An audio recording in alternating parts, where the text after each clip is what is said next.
Welcome back to another free-to-play account update. It has been a really long time since I made one, so I'm excited. Let's get right into it.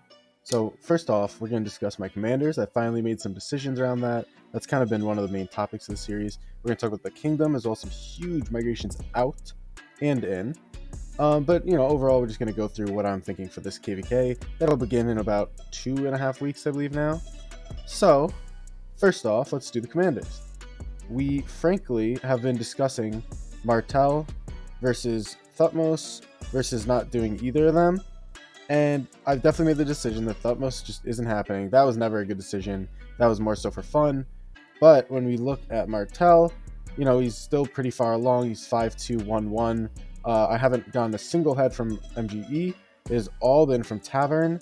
But even with that said, and I could go 5-5-1-1 with gold heads, I think I'm going to say no. And so my plan now is to go Sun Ethel, and that's what I'll run on the field for most of the time. I'm already at 5-5-1-1, which is pretty much what you need. So I'm just kind of working on the XP stuff. It'll be pure inf, so this is useless. And this is good, but that's not gonna happen by KVK. So yeah, it'll be Sun, Ethel, and then I'm thinking if I'm cheeseburgering, there's a chance I'll do Sun Martel if they are paying attention a lot because of counterattack damage. And if not, I'll probably do something with maybe Bjorn Sun for cheeseburgering. But either way, it's not really like the main priority, right? And this is the reason I mentioned Bjorn for cheeseburgering, because of this chance to do direct damage. But, at its core, this is what we care about, doing Sun Ethel. So next, let's talk a little bit about the kingdom. Yes, you've heard correctly. I've talked about it. We did have Cookie migrate out, but we're very strong in the sense that we have a lot of big players still. We have Noose, who's a wonderful whale. We have 2 tier 5 coming as soon as the temple is done, which will be pretty much any day now. As you can see here, yes, it's the 7 days, but we are just about done with one of our alliances to unlock that, which means this will trigger, and then 24 hours later we can occupy it, which means king buffs, right? All that stuff. And we're going to show off my bag, we're going to show off these things, which is what I am waiting for. Because, you see 6.5 million power, and at this point in the kingdom, I'm kind of falling behind, right? 369, power. And if you're wondering our kingdom power, this is what it currently is. We have 3 very capable alliances, constantly getting stronger, right? So next, let's just take a look at that bag. You can see here that I have some half-decent resources on hand. I'm collecting level 2 packs right now. I'll open them probably before I do a big push. And then here is my current resources in my bag and on hand combined, you can see. And then speed ups, this is really the excitement of my account right now, is I do have about, 180 days or so to play around with. There is some debate, and I'm curious if people could help me out, honestly.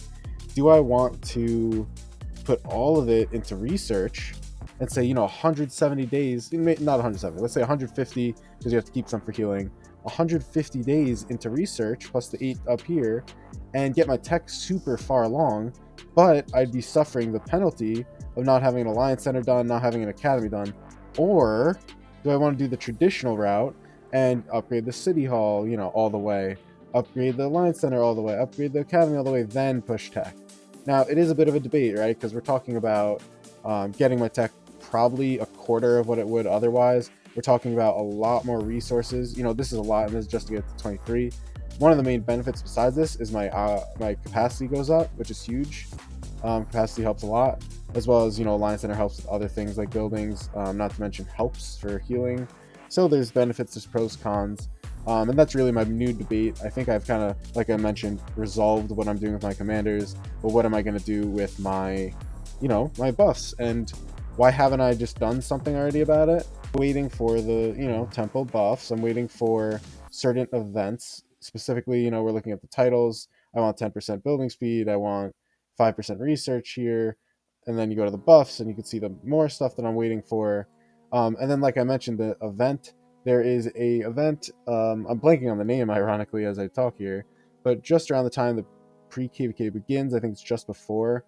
Basically, you can get up to 50 million resources taken off your building, your research, your training. To clarify, that's 50 million food, 50 million wood. I think something like 30 million or 40 million stone, and then something like 20 million or 10 million gold, which is all important, right? And my main struggle right now is for sure resources, and I am doing a much better job of it all. But it really isn't something that's super impressive. Obviously, I have a farm, but it's not doing great. Oh, hello. But it's something that is a work in progress. I do think that I'll be okay based on my current plan. One March does give you a lot of flexibility with speeds and resources, but overall, it is a little bit of a tight walk right now. Quick side, I wish I could have this. As of right now, until that anniversary event comes, I believe September 23rd, roughly, I have no city theme. So that's a bit of a yikes. I mean, not that it's important, it's not the end all be all, but I definitely want a city theme for this account. I do plan to push all my action points that I've collected, which upon doing the math quick with a calculator, which I can show here, I have 125,000. That's all going to go into Marauders when we have them. And so that'll help me get along pretty well, right? That'll push me pretty far, as well as gems. Something you may have noticed is I do have my VIP 10. It's doing great. I'm hoping to be VIP 11 before any war starts for sure. I want that 5% more attack. Unfortunately, being free to play, I don't think VIP 12 is likely at this point before fighting begins. So that attack is going to have to be a wish list item. But with that said, I think you can see the kingdom is progressing nicely, my account is progressing nicely, and really the only thing that I have to look out for is how do I want to push and when. Like I mentioned, with all these events coming up, I think that's really the route I'm going to go. So keep an eye out.